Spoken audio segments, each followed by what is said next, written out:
वाह जिंदगी जैन रत्न सीजन 3 के टाइटल स्पॉन्सर हैं श्री सुरेश कुमार जी, श्रीमती सरिता जी, श्री रोहित जी, श्रीमती नेहा जी, श्री अंकित जी, श्रीमती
नमस्कार, जय जिनेंद्र। मैं चांदनी सरावगी आप सभी का वाह जिंदगी के इस एपिसोड में स्वागत करती हूँ।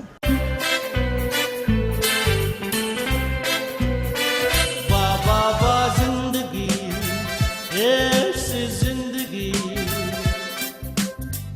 हर मोड़ पे है चुनौती,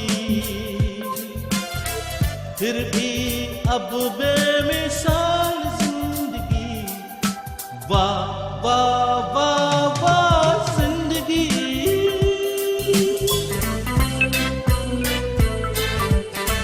कभी थी धूप जिंदगी, कभी है शाम, जीते हैं जिंदगी के हर एक गाँव। जाने ज़माना ये जाने आलम, चलते हैं साथ यूं खुशी और गम, खुशी और गम। वाह वाह वाह जिंदगी ये ऐसी जिंदगी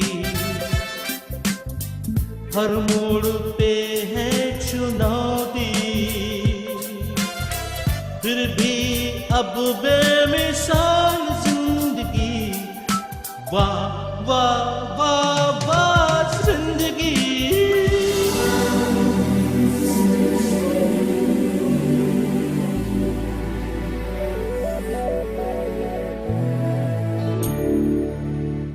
आज के जिन जैन रत्नों से हम मुलाकात करने वाले हैं उनके नाम इस प्रकार हैं। श्री संवेग लाल भाई अहमदाबाद, MD अतुल लिमिटेड। भारत के प्रसिद्ध उद्योगपति, जैन समाज का प्रमुख ट्रस्ट आनंद जी कल्याण जी पेढ़ी के प्रमुख, जिनके द्वारा अनेक कार्य हुए। Shri Ramesh Mutha Chennai, MD Mohan Mutha export private limited. विश्व प्रसिद्ध मोहन मूथा कंपनी के MD, जिनकी कंपनी के एक्सपोर्ट पर ही कई देश आश्रित, साथ ही धार्मिक आध्यात्मिक के क्षेत्र में अद्भुत योगदान। श्री भागचंद काला, कोलकाता, चेयरमैन JK मसाले, जिनकी कंपनी के उत्पादन केवल देश ही नहीं बल्कि विदेशों में भी प्रसिद्ध है। इनके द्वारा अनेक महत्वपूर्ण सामाजिक और धार्मिक कार्य हुए हैं। Shri Ashish Jain, Surat, director Shalu dyeing and printing mills private limited. Dyeing and printing के व्यवसाय में देश की अग्रणी कंपनी, साथ ही धर्म के साथ शिक्षा और परोपकार के क्षेत्र में अनेक कार्य किए हैं। नमस्कार, जय जिनेंद्र। मैं ललित सरावगी जैन आज अहमदाबाद में हूं और अहमदाबाद में आज मैं एक ऐसे जैन रत्न से आपका परिचय कराने जा रहा हूं जिनके पूर्वज शांतिदास झवेरी और लाल भाई परिवार हमारे जैन समाज के लिए एक धरोहर के रूप में है। साथ ही साथ ये देश के बहुत बड़े उद्योगपति हैं।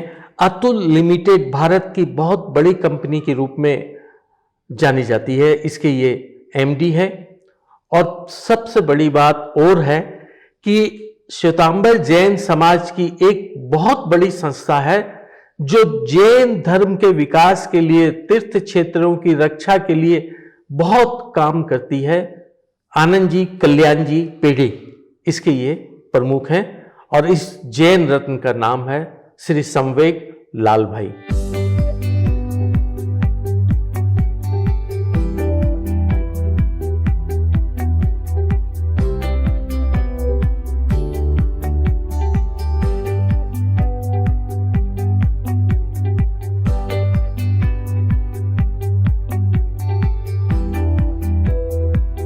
संवेग साहब, जैन रत्न में आपका स्वागत है। प्रणाम। संवेग भाई, आप इतने पुराने परिवार से जुड़े हैं जिनका एक इतिहास गौरवशाली रहा है, कैसा महसूस करते हैं आप? एक मेरा पुण्य है कि ऐसे परिवार में मेरा जन्म हुआ। जो बुजुर्गों ने काम किया वो इतना जबरदस्त किया कि उसके सामने हम तो कुछ है ही नहीं। तो एक सद्भाग्य है कि ऐसे बुजुर्गों के आशीर्वाद भी मिले और काम करने की प्रेरणा भी हुई। आप भारत की बहुत बड़ी कंपनी अतुल लिमिटेड के एमडी हैं, तो ये कंपनी क्या करती है? ये कंपनी बहुत सारे केमिकल्स, डाइज और करीबन 1200 केमिकल्स बनाती हैं तरह तरह के, और वाइड रेंज के यूज़ में हैं। कापड़ के लिए डाइस भी बनाती है। तो काफ़ी कुछ हम बनाते हैं उसमें। ये कंपनी में जो हमारे दादाजी थे और सब थे, वो एनवायरनमेंट के बड़े पुजारी रहे।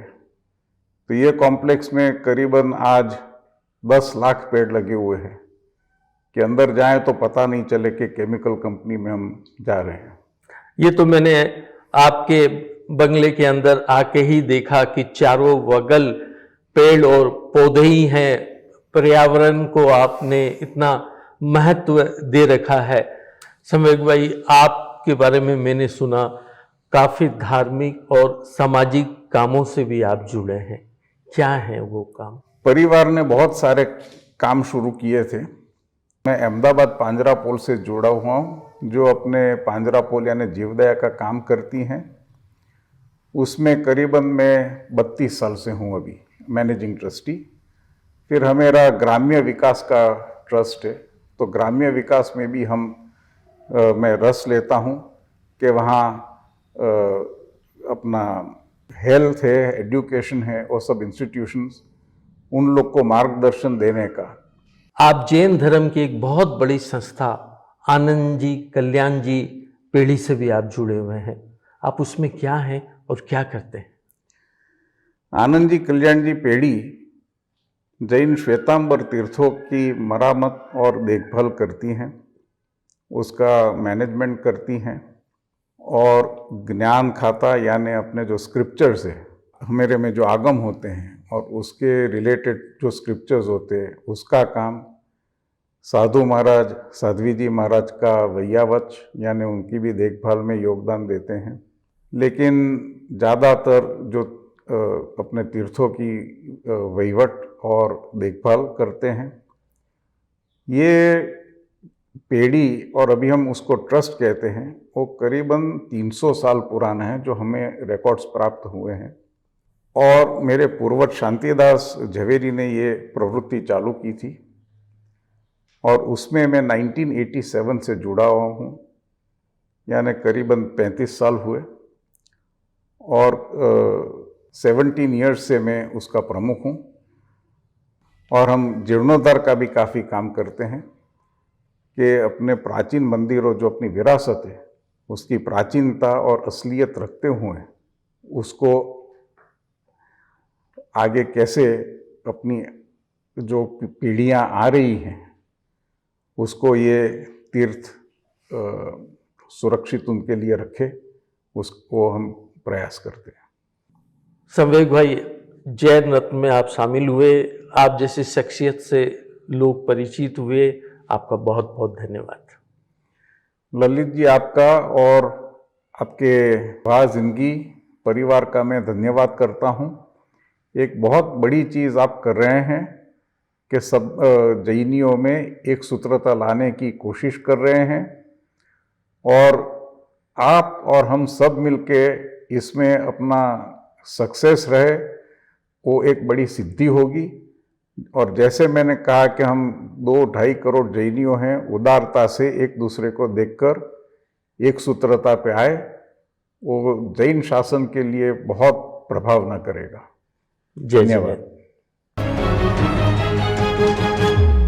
आज मैं इस समय मौजूद हूँ तमिलनाडु के चेन्नई में, और मेरे साथ एक ऐसे शख्स या जैन रत्न मौजूद हैं जिन्होंने इंपोर्ट एक्सपोर्ट के काम में ऐतिहासिक काम तो किया ही किया, जिनके द्वारा एक्सपोर्ट करने पर कई देश आश्रित हैं। उसी व्यक्ति ने धर्म, अध्यात्म, इस क्षेत्र में भी बहुत उल्लेखनीय काम किया, और उनका नाम है रमेश मूथा।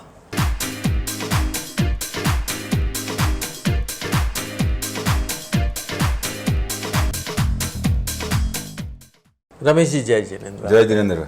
आप एक्सपोर्ट के क्षेत्र में कैसे आए? हमारा बिजनेस तो एस्टेब्लिश था, इंपोर्ट का हमारा व्यवसाय एस्टेब्लिश था, लेकिन मेरी तमन्ना थी कि मैं एक्सपोर्ट बिजनेस में जाऊं। मैं ऐसे ही कोई इंडस्ट्रीज़ के बारे में सोच रहा था उस वक्त। तो मैंने एक हैंडलूम एक्सपोर्ट प्रमोशन काउंसिल का बोर्ड देखा और मैं अंदर चला गया। तो वहाँ एक ऑफिसर ने मुझे बहुत एंकरेज किया कि एक्सपोर्ट्स बहुत गुड बिजनेस है। तो फिर मैंने उनसे एक एड्रेस लिए, एक्सपोर्टर के सप्लायर कौन कौन है।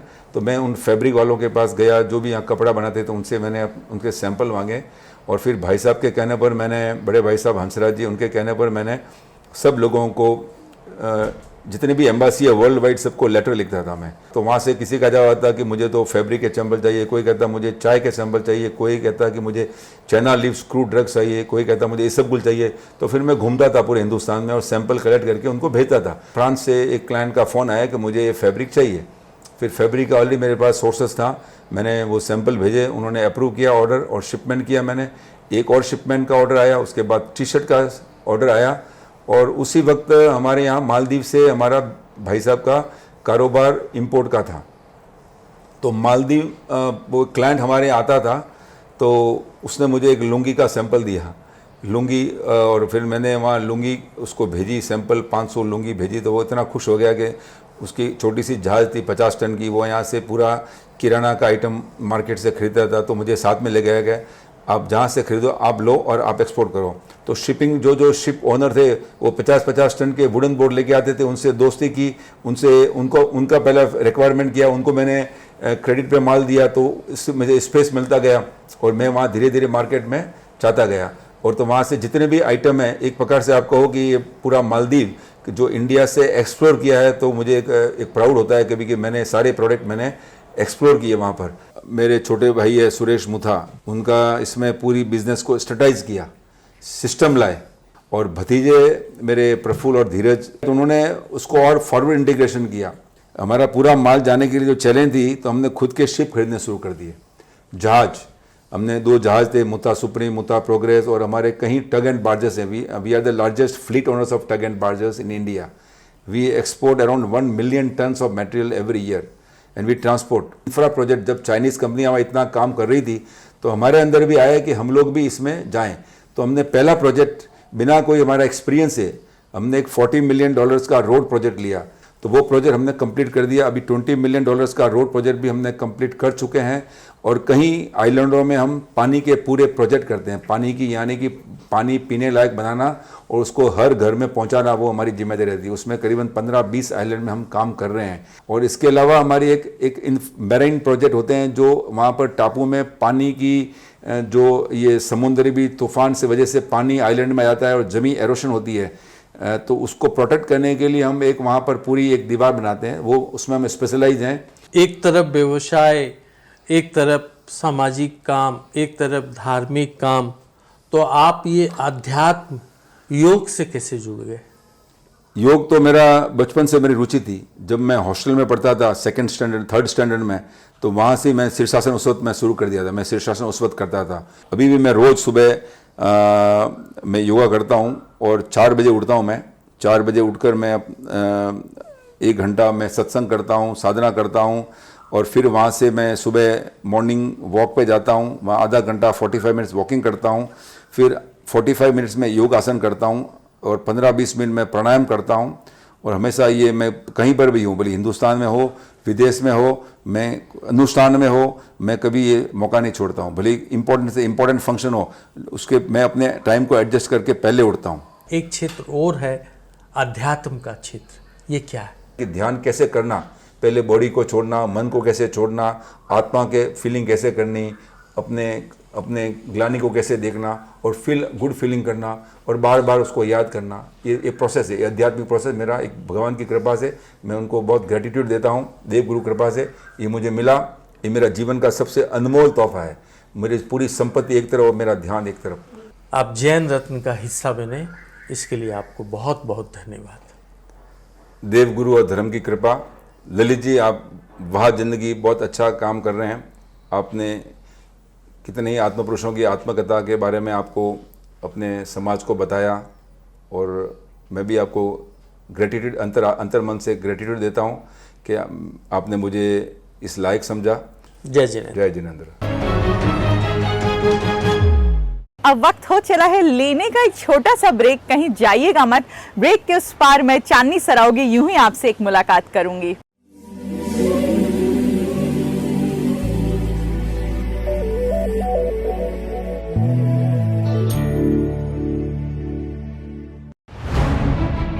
हमारे देश भारत के विकास में जैन समाज का बहुत बड़ा योगदान रहा है। जहां दूसरे समाज को इसकी जानकारी नहीं है, वहीं हमारा जैन समाज भी पूरी तरह इस बात से परिचित नहीं है। पिछले 2 साल से वह जिंदगी जैन रत्न के नाम से एक टीवी शो प्रसारित कर रहा है, जिसके सीजन 1 और 2 के बाद अब सीजन 3 के द्वारा अभी तक जैन समाज की 150 प्रतिभाओं को दुनिया के सामने लाने का प्रयास किया गया है। इसके लिए हमारी 8 सदस्यीय टीम ने हवाई मार्ग, रेल मार्ग और सड़क मार्ग के द्वारा करीब 4 लाख किलोमीटर का सफर तय किया। जैन रत्न प्रत्येक शुक्रवार रात्रि 8:40 पर प्रसिद्ध टीवी चैनल आदिनाथ पर प्रसारित होता है। मकसद केवल एक ही है, जैन समाज के द्वारा देश को दिए गए महत्वपूर्ण योगदान से दुनिया को परिचय कराना। देश के विकास में जैन समाज के व्यक्तियों ने हर क्षेत्र में अपना महत्वपूर्ण योगदान दिया है। जहां न्याय के क्षेत्र में हम उच्च स्तर पर पहुंचे हैं, वहीं राजनीतिक क्षेत्रों में भी हमारे समाज ने उच्च स्थान प्राप्त किया है।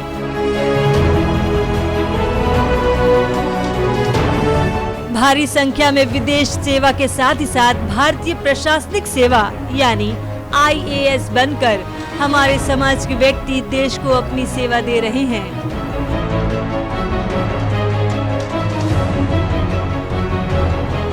भारतीय पुलिस में भी जैन समाज के अनेक व्यक्ति हैं जो देश की सुरक्षा में लगे हैं। साथ ही IRS और अन्य उच्च पदों पर रहकर देश के राजस्व को बढ़ा रहे हैं। उद्योग और व्यवसाय में तो हर क्षेत्रों में हमारे समाज का बहुत बड़ा योगदान है। हर देश के विकास में इस क्षेत्र का महत्वपूर्ण स्थान होता है और हमारा जैन समाज उद्योग और व्यवसाय में अव्वल है। यहाँ तक कि इस क्षेत्र में हमारे समाज के लोग विदेशों में भी काफी बड़ा कार्य कर रहे हैं।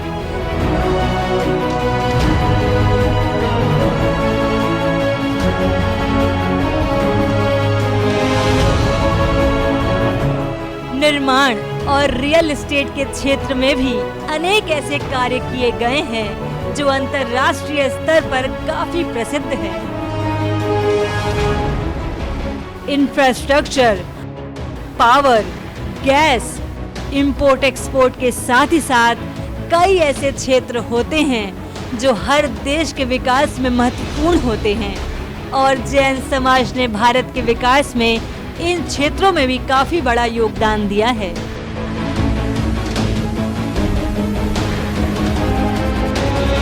कॉरपोरेट क्षेत्र में भी हम अग्रणी हैं। हर देश की आर्थिक स्थिति का अंदाजा शेयर मार्केट से लगता है, जिसमें भी जैन समाज के दिग्गज व्यक्ति हैं। स्वास्थ्य के क्षेत्र में भी हमारे समाज का काफी बड़ा योगदान है, जो लोगों को नव जीवन दे रहा है। शिक्षा के क्षेत्र में भी हमारा समाज अव्वल है।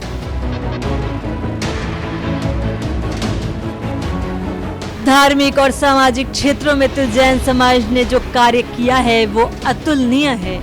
इनके द्वारा अनेक परोपकारी कार्य किए जा रहे हैं। हमारे जैन समाज के लोग आज फिल्म, टीवी जगत, मीडिया, कला आदि क्षेत्रों में तो छाए हुए हैं। जिए और जीने दो के सिद्धांत पर अमल करते हुए अनेक कार्य किए गए हैं। हमारे जैन समाज की महिलाएं भी किसी से पीछे नहीं हैं। जहां वे उच्च शिक्षित हैं, वहीं उन्होंने कई क्षेत्रों में उल्लेखनीय सफलता हासिल की है।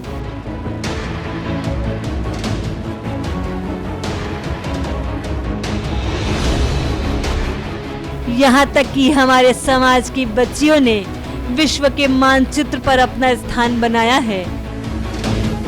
अनेक ऐसे बच्चे हैं जो शारीरिक रूप से अक्षम होने के बावजूद भी अद्भुत कार्य कर रहे हैं।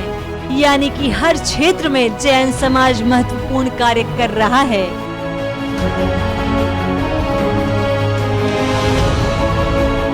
यहाँ तक कि कई अन्य धर्मावलंबियों की जैन धर्म के सिद्धांतों में गहरी आस्था है।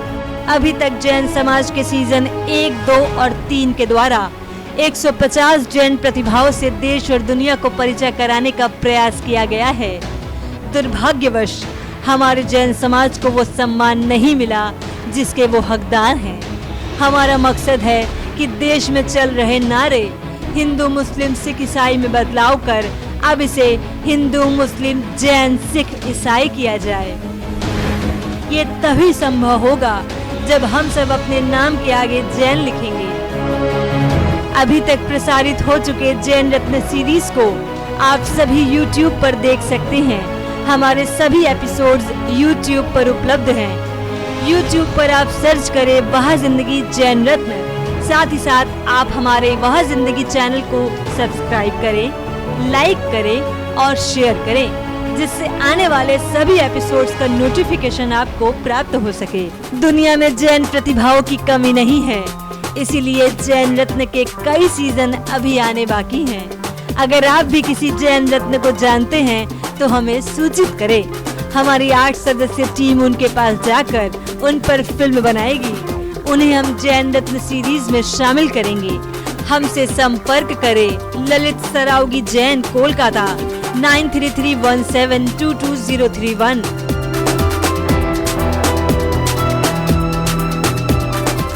सविता जैन, कोलकाता 9038348983।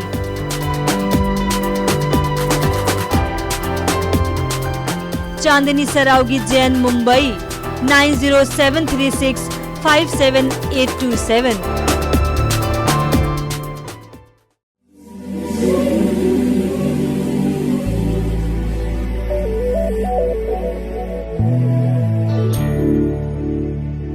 ब्रेक के बाद मैं चांदनी सरावगी वाह जिंदगी जैन रत्न सीजन 3 में एक बार फिर से आप सभी का स्वागत करती हूँ। चलिए अब हम आगे बढ़ते हैं और हमारे अगले जैन रत्नों से मिलते हैं। नमस्कार, जय जिनेन्द्र। मैं ललित सरावगी जैन कोलकाता में हूँ और आज कोलकाता के एक ऐसे जैन रत्न से मैं आपका परिचय करा रहा हूँ जिनकी कंपनी मसाला का काम करती है और वो ब्रांड केवल भारत ही नहीं बल्कि दुनिया में प्रसिद्ध है। और ये व्यक्ति हैं जेके मसाले के चेयरमैन श्री भागचंद जी काला। भागचंद जी साहब, आपका स्वागत है। जय जय। आपका जो ब्रांड है जेके मसाले, ये न केवल भारत बल्कि दुनिया में प्रसिद्ध है। तो इस काम की शुरुआत किसने की, कब हुई, कैसे हुई? इस काम की शुरुआत हमारे पूज्य पिताजी स्वर्गीय श्री धन्नालाल जी काला ने की थी। 1957 में इसकी स्थापना की थी। पहले हम लोग पैकेजिंग निकालने के बाद साइकिल में घूम घूम के हमारे छोटे छोटे लोग जा कर के चेष्टा करके घूमते घूमते करते थे और धीरे धीरे ये एक ग्राहकों की पसंद बनती गई, तब जा कर के आज ही हम यहाँ तक पहुँचे हैं। जेके मसाले आज इतना प्रसिद्ध है, ये विश्वास का कारण क्या है? हम गुणवत्ता पर ध्यान रखते हैं, इसकी शुद्धता पर ध्यान रखते हैं, क्लीन मसाले करते हैं और इसके साथ क्वालिटी के साथ कभी किसी तरह की दगाबाजी नहीं करते हैं। एक ही क्वालिटी 12 में न देते हैं। जेके मसाले भारत ही नहीं दुनिया में भी लोकप्रिय है। किन किन देशों में आपका माल जाता है? वैसे तो बहुत सारी कंट्रियों में मेरा माल जाता है, लेकिन फिर भी विशेषकर यूरोप की कई कंट्रियों में, Thailand, Spain, Korea, south Arabia, बहुत जगह माल जाता है। तो जेके मसाले क्या केवल मसाला ही बनाता है या आप लोग कुछ अन्य भी सामान प्रोडक्ट बनाते हैं? देखिए, वैसे मेरी कंपनी का नाम यहाँ जेके स्पाइसेस एंड फूड प्रोडक्ट्स है, तो हम लोग धीरे धीरे फूड प्रोडक्ट्स के भी बहुत से आइटम में धीरे धीरे अपना पाँव पसार रहे हैं। आपको, आपकी कंपनी को अनेक पुरस्कारों से सम्मानित किया गया होगा, कोई विशेष पुरस्कार के बारे में आप बताएं। एबीपी न्यूज़ द्वारा हमें पुरस्कार मिला। दिल्ली में माननीय केंद्रीय मंत्री श्री नितिन जी गडकरी ने दिया। Times of India, economic times, ये सब के अवार्ड हमें अभी हाल में मिले हैं। सबसे बड़ा पुरस्कार हमारे लिए, हमने जो ग्राहकों का विश्वास जीता है वही है। आपके द्वारा, आपके परिवार के द्वारा अनेक धार्मिक और सामाजिक काम किए गए हैं, क्या है वो काम? सामाजिक काम में तो हमारे गांव में बदाल में, जो जयपुर डिस्ट्रिक्ट में है, हमारे पिताजी ने 2 हॉस्पिटल बनाए हैं। एक मूक प्राणियों के लिए पशु चिकित्सालय है और एक राजकीय चिकित्सालय है जिसमें सबका फ्री ऑफ कॉस्ट चिकित्सा होती है, डिलीवरी भी होती है, ये भी व्यवस्था है। और मैं समझता हूँ, मैं अभी गया था गांव, तो करीब करीब 35 से 40 delivery with in a month वहाँ अभी हो रही है। कोविड काल के दौरान हम लोगों ने एक अभियान चलाया था अंगदान का, ऑर्गन डोनेशन। ऑर्गन डोनेशन का अभियान में हम लोगों को नामी गिरामी अच्छे अच्छे डॉक्टरों का, अच्छे अच्छे हॉस्पिटलों का पूर्ण सहयोग मिला। सैकड़ों लोगों ने अपनी स्वीकृति प्रदान की कि हम अंगदान देंगे, ऐसा उन्होंने शपथ लिया। आप जैन हैं, जैन कुल में आपका जन्म हुआ, कैसा महसूस करते हैं आप? हमारे लिए गर्व की बात है कि हमने जैन कुल में जन्म लिया है और हम जैन हैं। जैन होना एक गर्व की बात है, तो हमें बहुत गर्व है कि हम जैन हैं। भक्सन जी, आप जैन रत्न में शामिल हुए, लोग आपसे परिचित हुए, आपका बहुत बहुत धन्यवाद। आपने मुझे इस लायक समझा और आपकी वाह जिंदगी और वाह जिंदगी की पूरी टीम को और ललित जी विशेषकर आपको मैं बहुत बहुत धन्यवाद देता हूँ, बहुत बहुत बधाई देता हूँ कि आप इतना अच्छा काम कर रहे हैं। जगह जगह फिल्मों का, जगह जगह महाराजों का, मुनि महाराजों का, सबका लेकर के जो जगह जगह प्रचार करते हैं, ये बहुत ही पुण्य का कार्य है, बहुत ही अच्छा कार्य है। जय जिनेंद्र। जय जिनेंद्र। जय जिनेंद्र। जैन रत्न के द्वारा हम लगातार आपके सामने जैन रत्नों को प्रस्तुत कर रहे हैं। मुझे भी अंदाजा नहीं था कि हमारे जैन समाज में एक से बढ़कर एक जैन है। आज सूरत में मैं एक ऐसे जैन व्यक्तित्व से आपका परिचय करा रहा हूं जिन्होंने, जहां एक तरफ टेक्सटाइल उद्योग में अभूतपूर्व काम किया है, वहीं समाज और धर्म के लिए उन्होंने काफी बड़ा काम भी किया है और इस जैन रत्न का नाम है आशीष ओम प्रकाश जैन।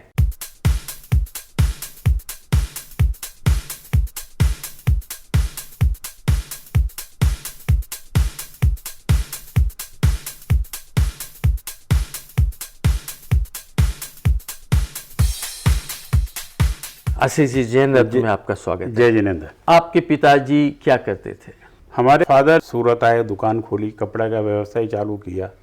धीरे धीरे उन्होंने फिर प्रोसेस हाउस लगाया 1983 में। उसके बाद फिर हमारे फादर ने नोवा डाइस सफ के नाम से हमने डाइस का व्यवसाय शुरू किया। डाइस फैक्ट्री लगाई जो टेक्सटाइल के ही उपयोग में आती है। फिर हमारे फादर के बाद हमने एक प्रोसेस हाउस और लगाया। आपका व्यवसाय कहाँ कहाँ है, किस तरीके के काम आप करते हैं? हम लोग प्रोसेस हाउस के अंदर जॉब वर्क करते हैं और जो हमारा डाइस है हम पूरे भारतवर्ष में जाता है और एक्सपोर्ट होता है डिफरेंट कंट्रीज में। हम 2 भाई हैं, एक छोटा भाई है मेरा कमल, वो और हम दोनों मिलकर ये पूरा व्यवसाय देखते हैं। मैंने सुना है कि आपके पिताजी ओम प्रकाश जी सूरत के एक प्रभावशाली व्यक्तित्व उनका था। वो सूरत जैन समाज के अध्यक्ष भी रहे हैं और आचार्य श्री विद्यासागर जी के तो वो असीम प्रिय थे। तो धार्मिक क्षेत्र में आपके पिताजी के द्वारा, आपके परिवार के द्वारा क्या क्या काम किए गए?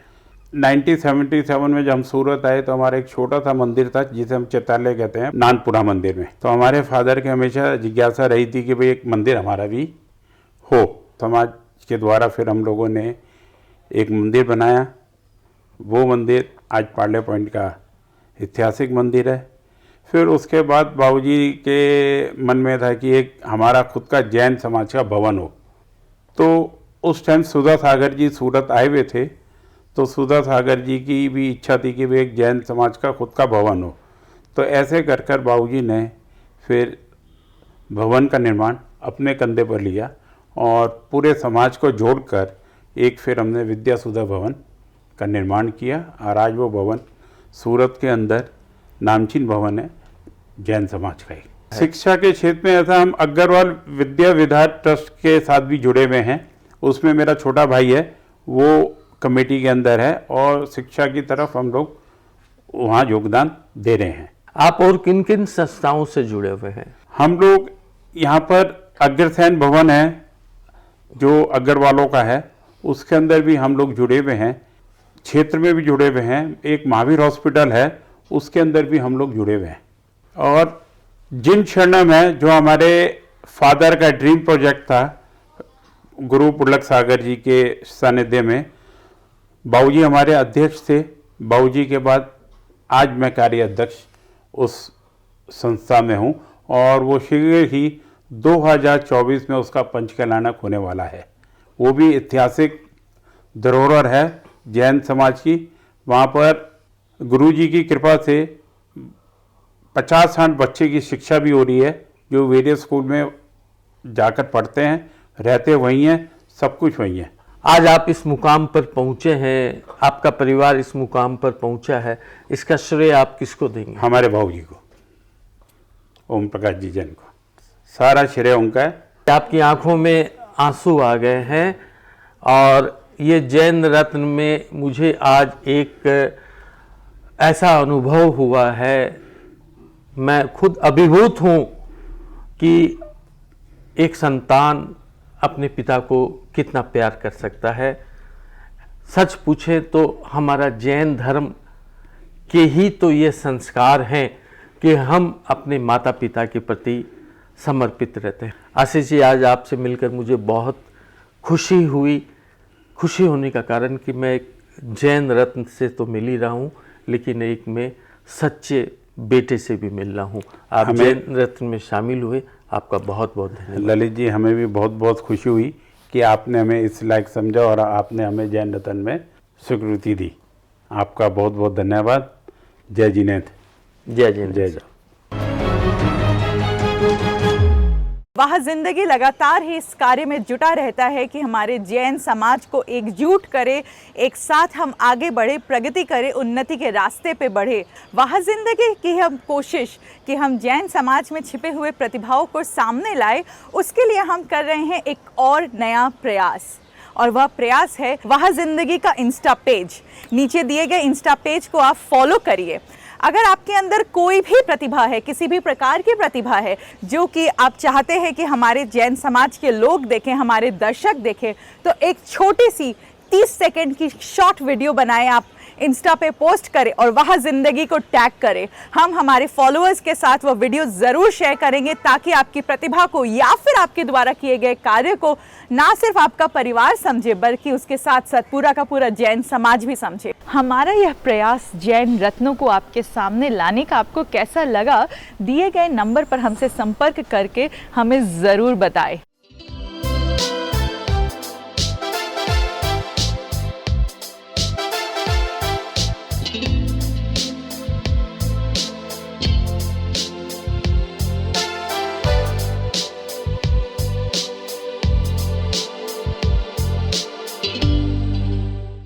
तो आज का हमारा ये एपिसोड अब यहीं तक। मैं चांदनी सरावगी आप सभी से लेती हूँ यहाँ विदा। अपने अपने परिवार की सेहत का ख्याल रखिएगा। हमारे अगले एपिसोड का इंतज़ार करिएगा। नमस्कार, जय जिनेंद्र।